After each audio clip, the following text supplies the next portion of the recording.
Bonjour à tous, c'est un plaisir pour moi de vous retrouver pour notre émission. Alors aujourd'hui, je reçois donc Frédéric Gérardin qui nous vient donc du SPEG. Il est donc le secrétaire général adjoint du SPEG, chargé de l'enseignement supérieur et de la recherche. Il est aussi docteur en économie du travail, des ressources humaines et des politiques sociales. Donc avec lui, vous l'aurez compris, nous parlerons de cette mobilisation sociale, mais nous parlerons surtout du volet éducation, du volet enseignement, et puis nous irons un petit peu plus loin. Alors nous avons décidé aujourd'hui d'ouvrir l'antenne, puisque après nous aurons aussi une autre émission et vous pourrez vraiment poser des questions, une émission qui vous permettra de comprendre un petit peu mieux, notamment sur le volet judiciaire, puisque nous aurons une avocate sur ce plateau.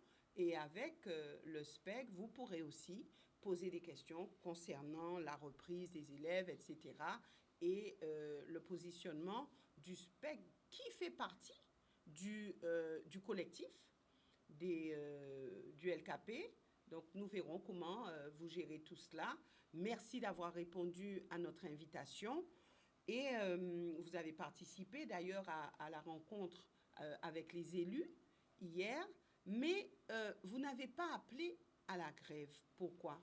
Nous ne sommes pas co-signataires de l'appel à la grève générale. En revanche, nous avons été co-signataires d'un appel à la grève contre l'obligation vaccinale qui est faite aux psychologues de l'éducation nationale dans l'académie. Pourquoi pas la grève générale? Alors, voilà. Pourquoi pas la grève générale? Parce que le SPEG marche sur deux pieds depuis son origine. Hein. Il est à la fois pour la défense des personnels et la conquête de nouveaux droits, mais il a aussi un pied qui est essentiel, c'est celui de la qualité de l'éducation pour les enfants et la nécessité de suivre, de faire évoluer le dispositif d'éducation pour les enfants. Et depuis un an, 18 mois de Covid, les enfants sont des premières victimes, font partie des premières victimes de la difficulté à assurer de la continuité pédagogique, on va dire ça comme ça. Et dans ce contexte actuel de grève générale, le choix a été fait par nos instances de ne pas être en grève pour assurer le suivi pédagogique d'élèves qui étaient déjà en grande difficulté compte tenu de la situation. Ce n'est pas pour autant qu'on n'est pas solidaire ou contre l'obligation vaccinale et contre le pass sanitaire, parce que pour nous c'est une attaque fondamentale à des droits, à des libertés individuelles fondamentales. Et nous sommes solidaires des salariés, et je l'expliquerai aussi avec des chiffres, et des autres organisations syndicales sur la revendication contre le pass sanitaire et l'obligation vaccinale. Voilà. Ouais, donc on assure la présence pour assurer le lien avec les élèves dans cette situation difficile, mais on est solidaire de toutes les organisations et on fait partie du collectif. Comment se positionner de la sorte quand on a des barrages un peu partout, quand les enfants ont des difficultés à se rendre dans les établissements? J'ai un parent qui me disait hier que son fils était le seul à être dans son lycée. Alors, voilà, donc c'est vrai que comment faire dans cette situation? C'est vrai que c'est pas facile. Hein. Nous, on assure en distanciel, les collègues enseignants, y compris administratifs, assurent la continuité du service autant que possible en distanciel, mais c'est pas l'idéal.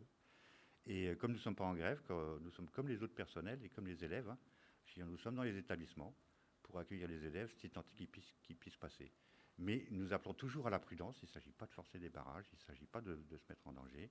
Il s'agit aussi d'être prudent quand on amène son enfant à l'école le matin, d'avoir bien en tête qu'il faut être en mesure et en capacité de le récupérer le soir.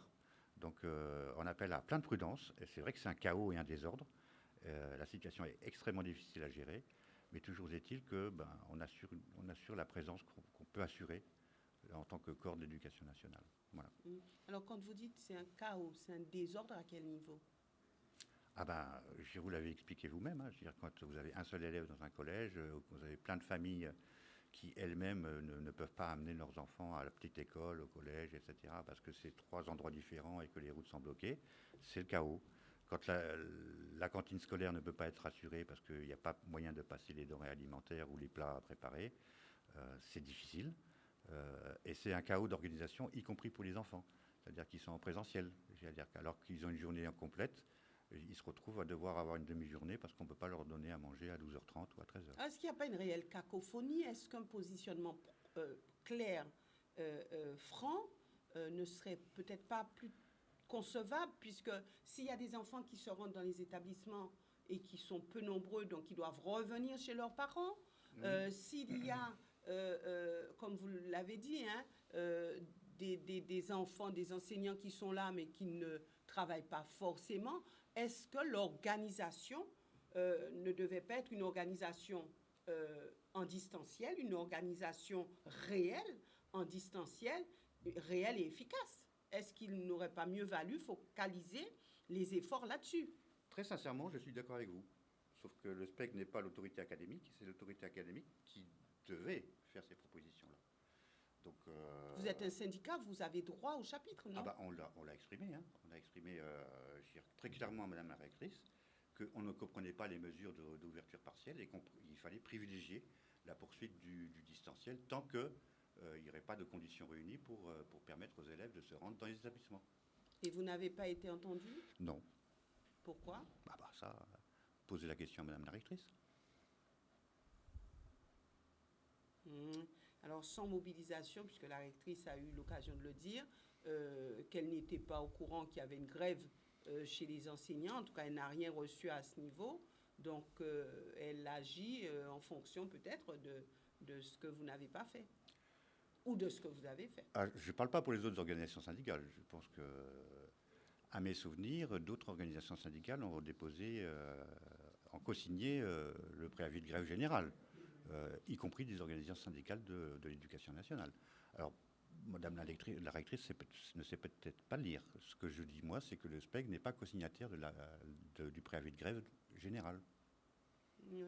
Est-ce que ce n'est pas l'entente des syndicats, une mouvance, je vais dire, où tout le monde est ensemble, notamment chez les enseignants, les syndicats au niveau de l'éducation nationale, qui pourrait porter ses fruits?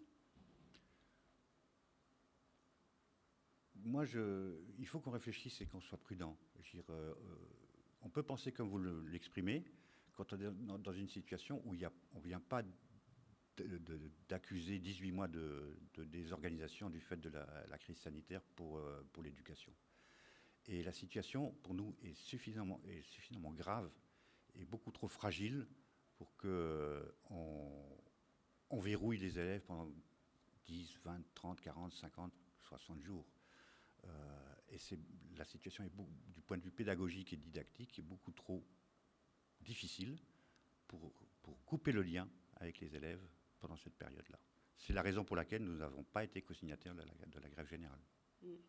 Alors pour l'instant, les élèves sont quand même verrouillés puisqu'ils ne peuvent pas assurer une présence au sein des établissements. Donc, on est d'accord. C'est pour ça qu'on avait demandé à Madame la rectrice que, quitte à faire quelque chose, autant assurer du mieux possible le distanciel et pas faire de l'hybride dans des situations qui ne sont pas homogènes selon le lieu du territoire en plus. Donc ça crée en plus des inégalités de traitement entre ceux qui peuvent avoir accès et ceux qui ne peuvent pas avoir accès. Donc nous avons déjà fait un communiqué là-dessus et envoyé à la rectrice. La réponse est, on laisse la responsabilité au chef d'établissement d'ouvrir ou pas ouvrir, selon la situation. Donc si la responsabilité a été laissée au chef d'établissement, est-ce que vous avez interpellé les chefs d'établissement? Ils sont interpellés partout où on est, pour savoir quelles sont les conditions et qu'est-ce qui est mis en œuvre. Et partout où vous êtes, qu'est-ce qui a été mis en place? C'est variable d'un lycée à l'autre, ou d'un collège à l'autre, ou d'une école à l'autre. Mais nous sommes là. Donc là aussi, vous n'avez pas été forcément entendu? On est un peu plus entendu qu'au niveau rectoral, mais ça porte nécessairement moins, puisque c'est localisé et partiel. Oui. Donc une situation, on va dire, un petit peu compliquée. Très compliquée. Compliquée pour les parents, compliquée pour les élèves. Alors, et compliquée pour les entreprises et les administrations aussi, puisque les parents, quand ils sont obligés de rester chez eux pour s'occuper des enfants, ils ne sont pas au travail non plus. D'accord. Donc les parents ne sont pas au travail. puisqu'ils doivent s'occuper des enfants. Quand les enfants vont à l'école, ils sont renvoyés dans les familles. Donc, est-ce que ça part pas dans tous les sens? Pourquoi ne pas structurer tout Très cela? sincèrement, moi j'appelle au dialogue le plus vite possible. Il y a une solution négociée de la part des autorités, dont celle de l'État, pour qu'on règle ce point de vue-là. Mais à mon avis, paradoxalement, c'est pas le plus grave. Je veux dire, le papier que moi j'ai écrit et que j'ai diffusé. Quel est le plus grave? Le plus grave, c'est que cette loi qui fait obligation vaccinale ou de présentation du pass sanitaire, je veux dire, pour le moment, l'information est focalisée uniquement sur les personnels soignants et uniquement sur les personnels, les pompiers, qui concernent, je veux dire, bon, le ministre de la Santé l'a dit, hein, entre 1200 et 1400 suspensions en Guadeloupe depuis le 15 novembre, puisque ça a pris effet à Plutôt 1400 et plus, on va dire. On va dire ça comme ça.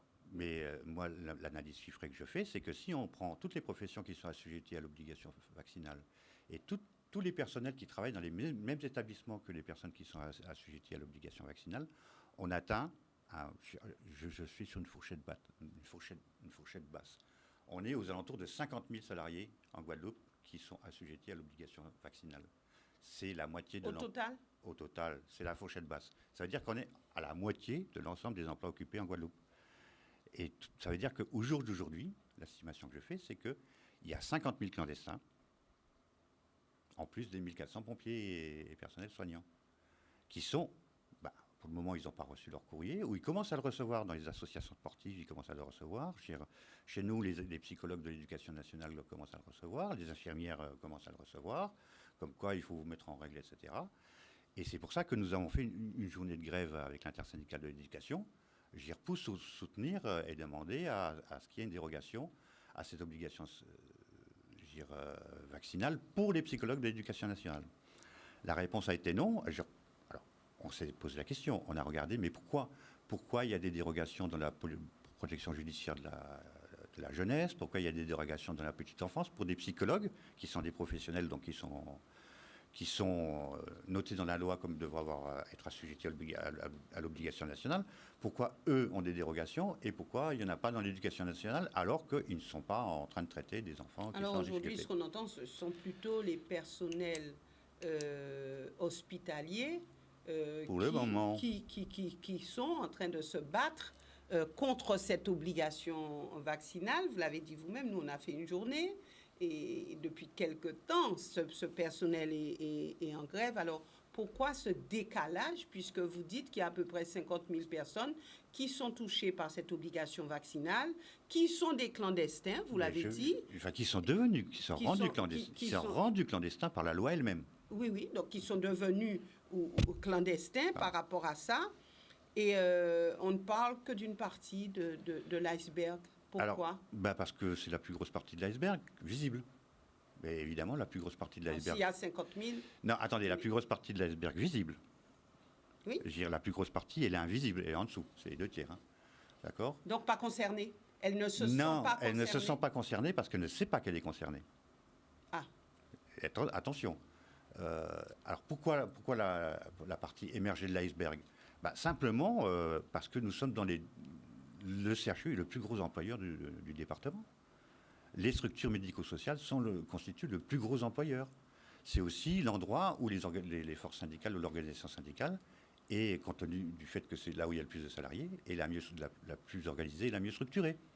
Et oui, mais bout à bout, quand vous dites 50 000, c'est bien plus que ce que le CHU Oui, sauf que c'est 50 000. Je vais les décliner. C'est dans les associations sportives, c'est dans toutes les bibliothèques, sauf la bibliothèque universitaire. C'est dans toutes les médiathèques, c'est dans toutes les structures associatives du médico-social qui font de l'aide aux personnes, à la petite enfance, aux personnes âgées, aux personnes handicapées. C'est dans toutes les activités de service qui concernent le service restauration, serveuse de bar, serveuse de restaurant, serveur de restaurant, de l'hôtellerie. C'est considérable, Madame Boissy. C'est considérable. Nous poursuivrons avec vous d'ici quelques instants sur d'autres questions. Mais je voudrais faire quand même une petite précision. La loi disait toute personne qui travaille dans le même lieu le même local qu'une personne obligée d'être vaccinée doit l'être aussi. Il y a eu une ordonnance du Conseil d'État, parce qu'un syndicat en France a contesté que dans les crèches, le personnel devait être soumis à l'obligation vaccinale. Le Conseil d'État qui est la deuxième voie législative dans le pays. Hein. C'est-à-dire qu'il y a le Parlement vote la loi et le Conseil d'État, sur le contentieux, affine la loi. Et c'est d'application obligatoire. Cette ordonnance du 25 octobre dit, dans les crèches, mais vous pouvez l'étendre à tous les autres secteurs, dans les crèches, vous avez obligatoirement un personnel qui est auxiliaire de puériculture. Le personnel auxiliaire de puériculture est assujetti à l'obligation vaccinale. Compte tenu de cet élément de la loi, j'ordonne, juge des référés du Conseil d'État, j'ordonne que tous les personnels qui travaillent dans les crèches soient assujettis à l'obligation vaccinale. Alors que la loi disait dans les mêmes locaux. Là, c'est dans le même établissement. Donc vous pouvez généraliser à tous les établissements où vous avez un pompier dans un piquet de sécurité en bas, conseil régional, conseil départemental, tout grand magasin où il y a un pompier. Et tout le monde, tous les salariés sont assujettis à l'obligation vaccinale. Nous y reviendrons d'ici quelques instants puisque nous avons un appel de téléspectateurs. Bonjour, nous vous écoutons. Oui, bonjour. Bonjour, monsieur. Bonjour. C'est Eric de Sainte-Anne. Oui. Les sentiments d'élèves disaient que la liberté, ce n'est rien, mais l'éducation, c'est tout. Et je vois que les enfants ont presque raté 2 années de scolarité. Est-ce qu'on ne va pas former toute une génération d'ignards qu'on pourra manipuler et qu'on retrouvera sous les barrages? Est-ce savoir le tort qu'ont fait les élus, les syndicats aux enfants guadeloupéens? Je veux savoir ce qu'on pense autorité. Merci, monsieur. Ma réaction, c'est la même qu'avec vous tout à l'heure. C'est plus vite on négociera une sortie par le haut de cette crise, plus vite on aura des solutions. Mais je partage le point de vue de ce monsieur. Et c'est pour ça qu'on n'est pas en grève dans l'éducation nationale, nous, SPEG. Pour assurer la continuité autant que possible, le suivi pédagogique des élèves dans cette période difficile. Mais plus vite on réglera les problèmes de structure, le problème d'application de la loi, plus vite on remettra les élèves dans des bonnes conditions pour travailler et apprendre. Et sortir ça fait 18 mois que je suis d'accord avec le monsieur, ça fait 18 mois qu'ils prennent un rythme qui n'est pas bon, qui prennent des aléas de la crise sanitaire et de la crise sociale aujourd'hui, et que c'est franchement pas bon pour eux. Et je crains qu'on soit en train de sacrifier des générations d'élèves, et il va falloir se retrousser les manches. Baisser encore et encore les niveaux? Non, il va falloir se retrousser les manches encore plus fort. Revoir les chiffres pour les résultats du bac et autres? Non, il faudra, déjà, le SPEG a déposé un moratoire l'année dernière pour ne pas supprimer de postes. Il faudra maintenir les postes et il faudra en avoir d'autres pour s'occuper davantage des élèves, tout simplement. Pourquoi on peut le faire pour des régions et pas pour la nôtre? Oui. Alors, il y a eu, on va dire, hier une rencontre avec les élus, le SPEG y était. Quelles ont été les premières orientations? Moi, je n'ai pas plus d'éléments. Le collectif est en train de travailler ce matin. Mais hier déjà? Mais hier, c'est l'aboutissement à un pré-accord de méthode de la négociation, où autant les élus politiques que les membres du collectif sont d'accord sur la nécessité qu'une négociation doit être tripartite, au moins tripartite, entre le collectif, les autorités, enfin les politiques locaux et l'État. Et que dans tous les points de revendication, l'État a, de par ses fonctions et son autorité, des réponses à donner. Alors on dit l'État a des réponses à donner. Pour l'instant, l'État n'est pas là. Ce sont les élus. Mais oui, mais c'est quand même l'État qui a fait voter la loi sur l'obligation vaccinale. C'est quand même à lui de regarder quelles sont les voies et moyens de pouvoir l'adapter à un territoire ou trouver des voies de sortie de crise. Tout en respectant la loi. Hein. La question n'est pas de... Non, justement, c'est là la grande difficulté. Tout en respectant... Il y a toujours moyen de faire. Hein. Quand il y a des cas de force majeure, il y a toujours des lois supérieures. Vous voyez ce que je veux dire? Il y a toujours des lois supérieures. Toujours des lois qui s'imposent. Ouais. Alors, en cas de force majeure, ça s'appelle des plans hors sec ou ce que vous voulez. Plans hors sec, d'accord. Nous partons... Ou des plans Marshall pour d'autres époques. Nous partons du côté du téléphone avec une autre réaction, une autre question pour vous. Bonjour, nous vous écoutons. Allô? Oui, bonjour monsieur. Oui, bonjour, oui, j'appelle de Métropole. Oui. Oui, donc je ne vais pas les créoles je ne vais pas les français. Bon, ben, bonjour à toutes. Bonjour. Donc je voulais dire que effectivement, il faudrait trouver une solution pour sortir de ce conflit, parce que c'est vrai, c'est dur pour le Guadeloupe. Mais en même temps, je pense que le gouvernement en métropole ne veut pas revenir sur le pass vaccinal et la vaccination obligatoire pour ne pas générer un mouvement de masse en métropole. Mais je dirais que quand même la Guadeloupe a des conditions particulières en matière de TVA, en matière de douane. Enfin, il y a plein de lois spécifiques à la Guadeloupe. Donc je ne vois pas pourquoi une loi spécifique pour le vaccin et le pass sanitaire ne serait pas applicable en Guadeloupe. Voilà, merci monsieur, merci de nous appeler au sein de cette émission. Qu'avez-vous à répondre, monsieur Gérardin? Moi, je l'ai écrit dans le papier que j'ai commis, mais c'est une contribution au débat. Il appartient aux négociateurs, aux collectifs, à l'État et aux politiques que de définir les voies les mieux appropriées. Je ne suis pas législateur, je ne suis pas gouverneur. Alors juste après, nous aurons une avocate qui pourra bien nous renseigner sur tout ça. Eh bien, moi simplement, je dis quelque chose qui est très simple. La loi du 5 août a été adoptée quand il y avait un taux de couverture vaccinale en France qui était à 61%. En Guadeloupe, il était à 19%. Aujourd'hui, le taux de couverture vaccinale en Guadeloupe, il est de 38,7% en France hexagonale. Dans l'Hexagone, il est à 88,7% ou 90%. Alors, j'espère qu'on aura une vraie réalité des chiffres. Non, mais mais écoutez, fonction écoutez, c'est très simple. Des documents. Je vous ai donné un document, Madame Boisse. Oui, je l'ai vu. J'ai regardé, c'est data.gouv, c'est Santé publique France. Oui. Donc, bon, ce sont celles de l'État. Oui. Ce sont celles de l'État. Bon, mais toujours est-il que c'est pas ça que je veux dire. C'est pas une question de polémiquer sur les chiffres. On peut toujours discuter des chiffres. Je suis d'accord avec vous. Et on peut les interpréter, même si ce sont les mêmes, de façon différente. Je suis d'accord avec vous.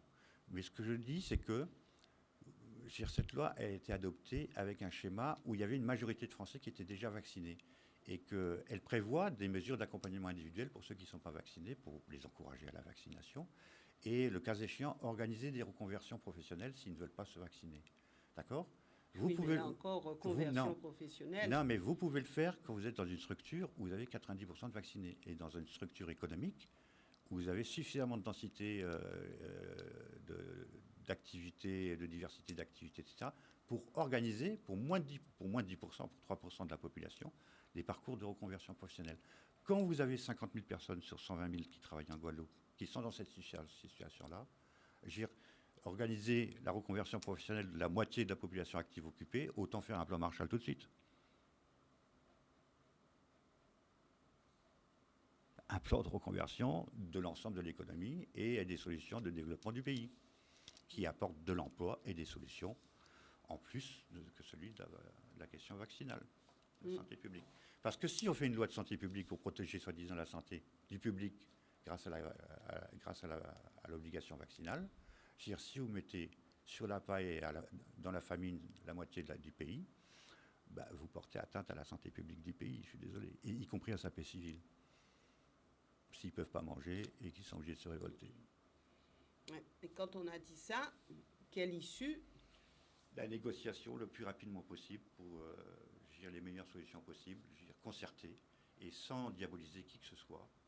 Qu'appelle-t-on meilleure solution possible? Eh ben, on réfléchit à comment on adapte l'obligation vaccinale et on réfléchit à comment on apporte des solutions pour l'avenir des jeunes en termes éducatifs et comment on apporte des solutions. Alors pour l'instant, adapter veut dire reconversion. Pour l'instant. D'après la loi. D'après la loi. Adapter veut dire reconversion. On a vu tout à l'heure avec vous que reconversion, ce n'est pas possible. Non, mais Madame Boissé, au niveau de la Guadeloupe. Madame Boissé, je comprends, mais comment vous dire ça? Je ne me gausse pas de mots. J'ai fait partie des équipes qui ont organisé la reconversion professionnelle et industrielle de 4 pays à la fois. La Lorraine, le Luxembourg, le Grand-Duché de Luxembourg, la Wallonie, et la Sarre en Allemagne, où il y a eu des destructions massives de 300 000 emplois par an, directs dans la sidérurgie, les mines de charbon, les mines de fer, où il a fallu tout reconstruire. Et ce sont les acteurs du territoire de 4 États différents qui se sont retroussés les manches. Et là où ce n'était pas possible, eh bien, on a inventé tout ce qui est convention de conversion dans les droits du travail de 4 pays. Ce sont les acteurs du territoire dont je faisais partie qui ont inventé ça et qui ont introduit ça dans le code du travail de 4 pays différents. La création de groupements européens de coopération transfrontalière qui permet de faire des agglomérations transfrontalières, qui permet de faire des travailleurs de la sécurité sociale transfrontalière. Et tout ça, on l'a construit dans le pire des moments d'une crise qui était considérable. Tout ça est possible dans les lois existantes et quand on peut faire évoluer les dispositifs législatifs, quand il y a de la bonne intelligence. Il y a une ingénierie administrative et politique qui est toujours possible, y compris dans les pires moments de crise. Donc vous pensez concrètement que la reconversion ici en Guadeloupe peut être possible? Mais j'appelle pas ça une reconversion, j'appelle ça un plan de développement. Je veux dire, qu'est-ce que vous voulez reconvertir quand vous avez essentiellement des activités de service, aucune activité secondaire de transformation, alors, quand on a, par exemple, et très peu de tertiaire supérieur. Donc il faut, non, mais alors que toutes les intelligences sont là pour pouvoir le faire, eh ben, comment on fait pour mettre en place ça? Mais quand on est médecin, quand on est infirmier, quand on est, je ne sais pas moi, comment penser reconversion? Non, mais moi je pense qu'il ne faut pas penser reconversion, c'est-à-dire que là aussi, il y a des questions de priorité et de santé publique. Vous êtes dans un pays où il y a un désert médical et vous suspendez de l'activité de la rémunération des personnels de santé qui sont dans un désert médical. Vous mettez en danger davantage encore la population. Donc il faut réfléchir à sortir de ça. Pour une partie de la population, penser reconversion et pas pour une autre. Non, quand je dis reconversion, je vous ai dit dans un contexte particulier.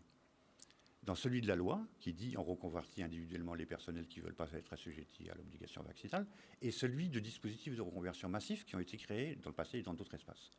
Mais moi, je ne dis pas reconversion pour la Guadeloupe, je dis plan New Deal, plan Marshall, plan de développement concerté, avec toutes les intelligences du territoire, sur la base des ressources intrinsèques du territoire, et en termes de coopération gagnant-gagnant avec le bassin de la Caraïbe, la France hexagonale et les autres parties du monde. Nous sommes quand même... Voilà, c'est ça ce que je dis. Mais tout ça est possible. On revient à la mobilité, peut-être partir dans des pays où il n'y a pas d'obligation vaccinale. Non, je vais vous donner une illustration. D'accord. Non, mais je vous donne une illustration très concrète. Je vous donne une illustration très concrète. La Guadeloupe et le campus de Fouillon en particulier est la plus grosse concentration de chercheurs scientifiques de la Caraïbe, par exemple. Deuxièmement, la Guadeloupe fait partie de la zone intertropicale où habitent 2 tiers de l'humanité. La Guadeloupe est traversée par différents cataclysmes, phénomènes naturels, épidémies, pandémies, questions de submersion, questions risques majeurs, etc. Elle a une expertise qu'elle peut partager avec l'ensemble de la planète et qui peut être un atout de vente de brevets, de fabrication de produits, de construction de solutions pour les 2 tiers de l'humanité. Vous croyez qu'il n'y a pas de ressources intrinsèques pour qu'on puisse développer ça? Sur place? Mais sur place? Pourquoi vous avez besoin d'aller à Taïwan? C'est pas moi qui le dis. Quand on vous dit, mais avec votre smartphone, vous pouvez acheter votre ticket de ce que vous voulez, où vous voulez. C'est une piste de solution. Non, je donne une illustration. Mais il y a plein d'autres solutions. Nous sommes un spot mondial de diversité. Qu'est-ce qu'on fait avec l'exploitation raisonnée de cette biodiversité? Et comment on peut en faire du brevet, de la molécule, etc. Et comment elle peut servir l'humanité dans son ensemble?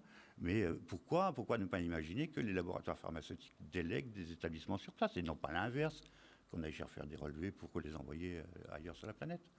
Tout ça est négociable, tout ça est discutable. Et tout ça peut être gagnant-gagnant, y compris pour les firmes qui veulent installer des établissements, qui feront tourner leur personnel pour regarder sur le terrain comment on peut faire.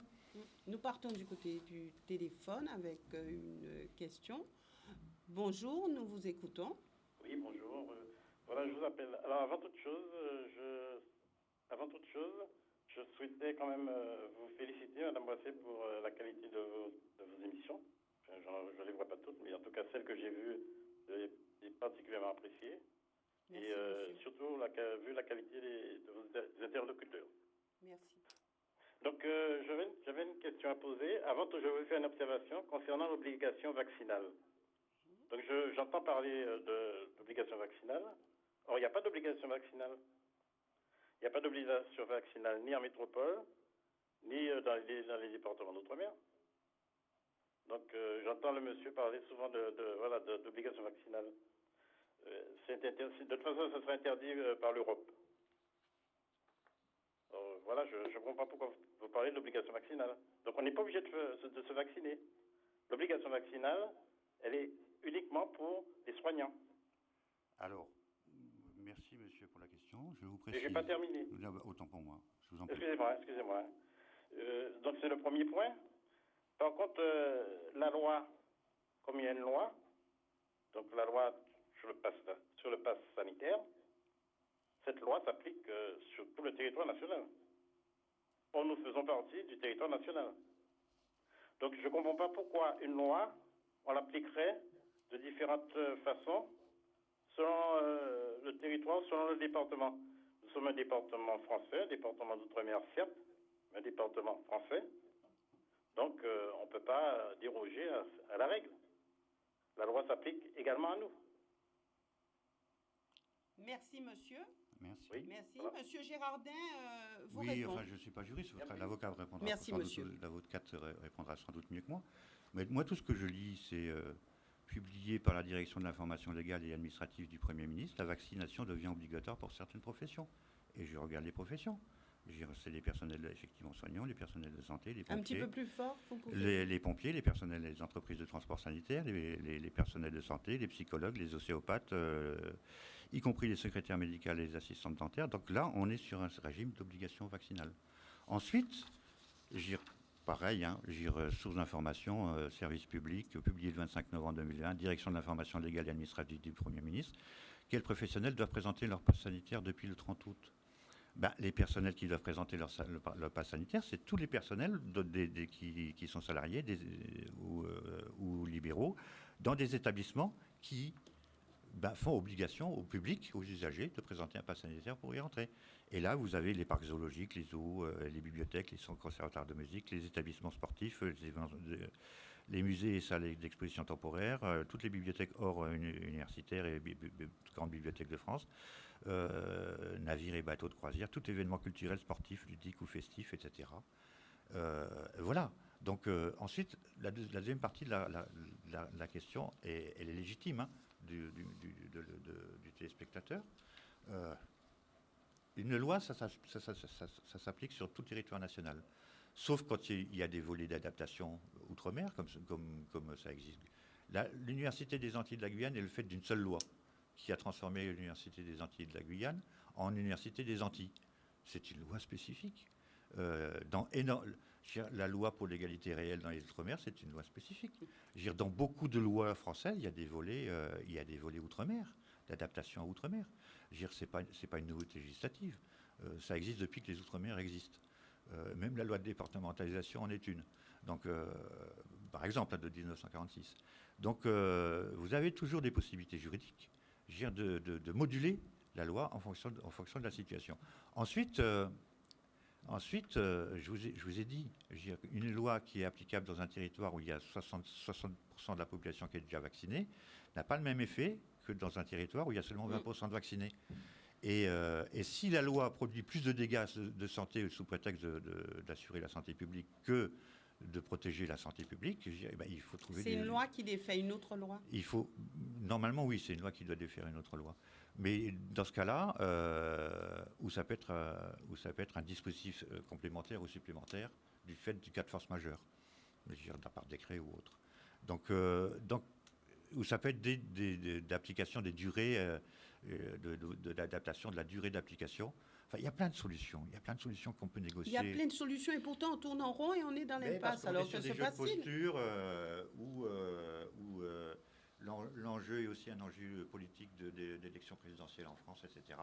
Et que malheureusement, comme souvent, quand il y a des territoires qui représentent entre moins de 1% de l'ensemble de la population de l'électorat pour une élection nationale, ce sont aussi les laissés pour compte quand ils ont des problématiques réelles.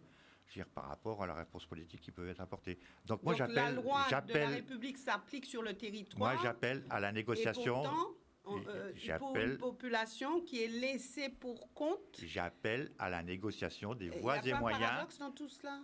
Des voies et moyens de moduler l'application de la loi. Tout ça est toujours possible. Autre appel, bonjour, pardon, nous vous écoutons. Oui, je voulais intervenir parce que j'ai comme l'impression que nous faisons les choses à l'envers. Oui, allô? Oui, nous vous écoutons.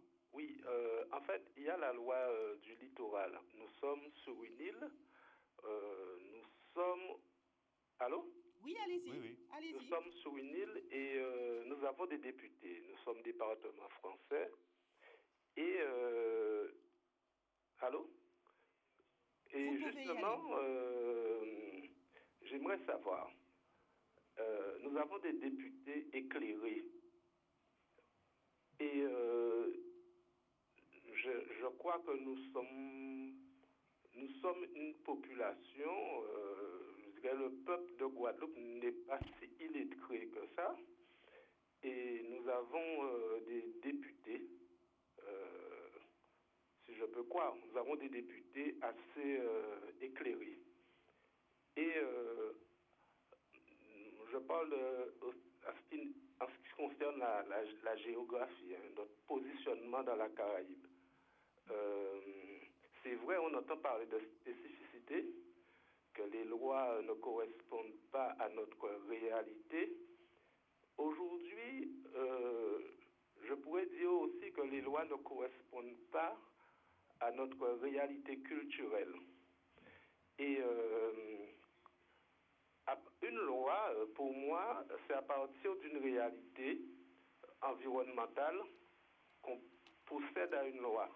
C'est-à-dire que, étant donné que les lois qui ont été votées auparavant par rapport à notre identité, par rapport à notre spécificité, et étant donné que nous sommes dans l'Union européenne, aujourd'hui, il y aura d'autres lois qui vont être votées. Et est-ce que, quelque part, dans le cadre, nous sommes dans un cadre, moi, je donne des exemples simples. Un marin pêcheur ne pourra pas aller pêcher. S'il n'y a plus de poissons, un marin pêcheur ne pourra pas aller pêcher dans les eaux de la Dominique. En fait, bon, là, il peut y avoir problème aussi. Donc, on doit bien collaborer avec nos voisins. Donc, à partir de là, on parle d'adaptation, de lois, etc., coup par coup. Mais je pense que c'est un problème plus généralisé et que la politique a joué un rôle par rapport à des intérêts personnels, a joué un rôle en sous-estimant la population. C'est-à-dire que à partir du moment que c'est un syndicat qui monte au créneau, parce que c'est ce qu'on constate, c'est le syndicat qui monte au créneau, qui bouscule les choses et que les politiciens maintenant suivent. C'est ce qu'on a constaté. Et à partir du moment que nos députés ne sont pas, je dirais pas qu'ils ne sont pas compétents, ou bien qu'ils font semblant de ne pas être éclairés, et que la population ne sait pas, comment je pourrais dire ça? La population, parce que nous sommes en démocratie, nous votons pour des députés, nous votons pour des maires, nous votons, etc., nous votons. Mais bien qu'il y a une forte abstention, est-ce que, quelque part, la responsabilité de nos politiques n'est pas maintenant là mise à l'épreuve? Merci, monsieur. Merci beaucoup, monsieur. Une réaction? Merci. Oui, une réaction. Alors, je ne suis pas politicien. Hein. Je suis, comme dit le monsieur, je suis syndicaliste. Mais je ne suis pas ignorant en politique non plus. Sans prétention. Il y a une négociation qui s'enclenche. Il appartient aux politiques, aux collectifs des organisations revendicatives et à l'État, donc à des instances politiques et des organisations représentatives des salariés et de la population, que de trouver les voies et moyens. Pour les politiques, c'est à eux, ils ont commencé à réfléchir sur autonomie ou autre, hein, c'est à eux de prendre l'initiative, de lancer des débats publics et des pistes de solutions. Le citoyen aussi peut le dire, comme le monsieur le fait en interpellant. Mais dans une situation de crise qu'on est en train de connaître, il faut sortir par le haut de cette crise sur la base d'une négociation qui respecte chacun, qui respecte la dignité de chacun et l'investissement de chacun pour pouvoir permettre d'avancer dans la négociation. C'est ça ce que je dis. Les politiques, ils ont aussi des services, ils ont des attachés parlementaires, ils ont des services statistiques, des services juridiques, des services opérationnels au département, à la région. C'est aussi à eux de mettre en marche ce qu'ils peuvent mettre en marche, y compris en termes de négociation avec le gouvernement et autres, de mettre en marche les appareils qui existent, d'ingénierie, de construction de solutions d'ingénierie, de construction chiffrée, pour pouvoir faire des propositions. Et de le faire vite pour qu'on sorte du chaos dans lequel, relatif, parce qu'il n'y a pas encore trop de morts, mais il faut pas le souhaiter. Trop de morts par rapport à quoi ? De décès, de morts violentes, etc., du fait de crise. Donc on n'en est pas encore là, et il ne faut pas qu'on y arrive. En crise actuelle ? Oui, crise sociale. Sur un barrage, il peut arriver n'importe quoi. Souvenez-vous, en 2009. Pour l'instant, il n'y a pas de morts. Vous avez dit pour le moment, mais il n'y a pas de morts. Pour le moment, il n'y en a pas. Oui. Ensuite, il y a toujours des morts par incidence, par stress, par crise cardiaque, on n'arrive pas à l'hôpital assez vite, etc. Mais il ne faut pas faire des comptabilités mortuaires trop rapides non plus. D'accord ? Donc, tant qu'on en est à ce stade-là et que rien n'est définitif, il faut trouver des voies et moyens de sortir du danger dans lequel on est. Et de pas de mettre une nouvelle couche de plâtre sur une jambe de bois, parce qu'à force de rajouter du plâtre sur la jambe de bois, le chirurgien infirme, il ne peut même plus déplacer la jambe de bois pour marcher. Elle devient trop lourde. Donc il faut trouver et construire des pistes de solutions. Ça ne veut pas dire qu'il faut tout faire et ramener 25 milliards comme ça. Non, la question c'est qu'il faut enclencher des pistes de construction d'avenir sur la base du constat de cette crise-là, qui n'est pas seulement une crise sanitaire, c'est une crise sociale et économique qui a trouvé comme vecteur la suspension de 1400 personnes ou 1500 personnes dans le domaine de la santé et de la sécurité civile. Mais je rappelle, les chiffres sont beaucoup plus gigantesques que cela si on fait comme dit le monsieur, on applique la loi sans la moduler. C'est au bas mot 50 000 personnes qui sont à la rue depuis le 15 novembre, puisque l'obligation est depuis le 15 novembre, ou qui sont clandestins dans la situation d'aujourd'hui. Sans compter, le chef d'entreprise qui lui aussi devient clandestin, à laisser travailler des gens qui n'ont pas de passe sanitaire ou d'obligation. Et le préfet ou l'autorité municipale peut très bien faire une fermeture administrative du jour au lendemain. Donc tout le monde est placé dans une situation, catastrophique.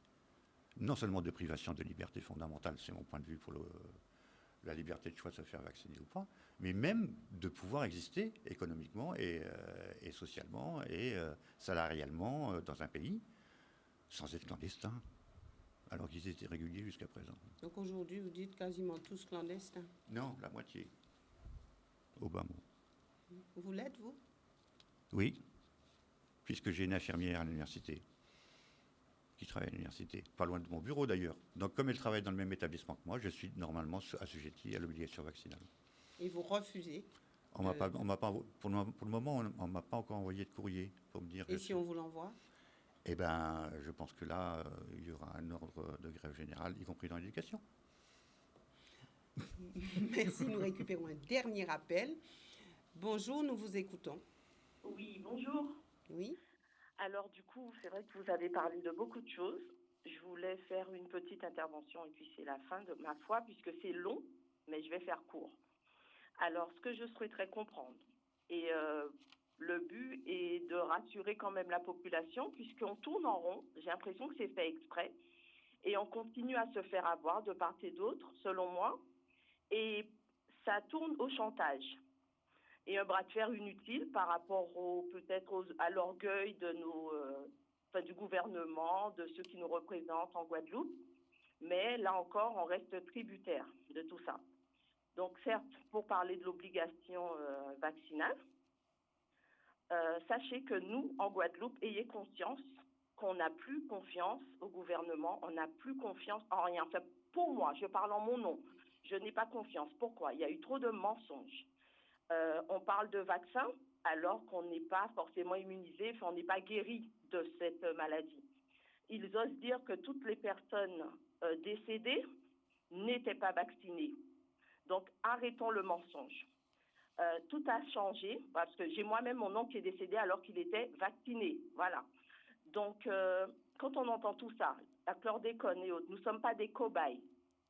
Je ne pense pas que ça soit un reproche qu'il faille faire uniquement à vous, monsieur. Mais vous êtes présent, donc écoutez, j'attends votre réponse. On parle de loi, donc vous votez.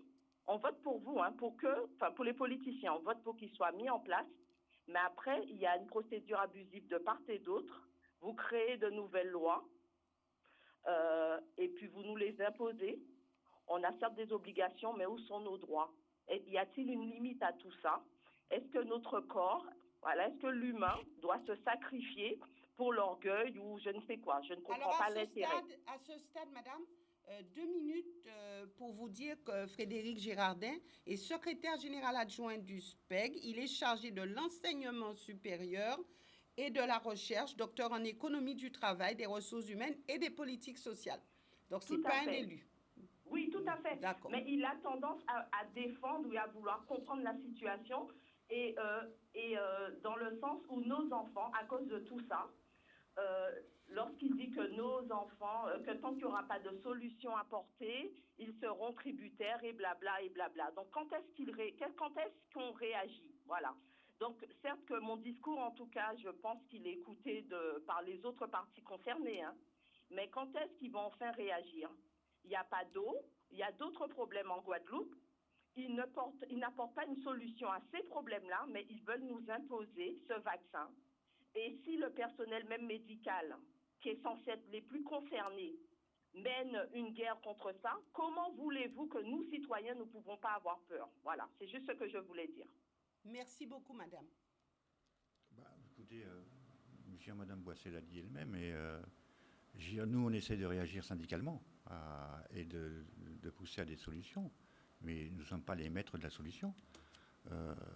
Et comme vous le dites, c'est l'État. Ensuite, on n'a pas plus confiance dans l'État que vous. Sinon, on ne serait pas dans la rue, ou on ne serait pas en soutien à ceux qui sont dans la rue.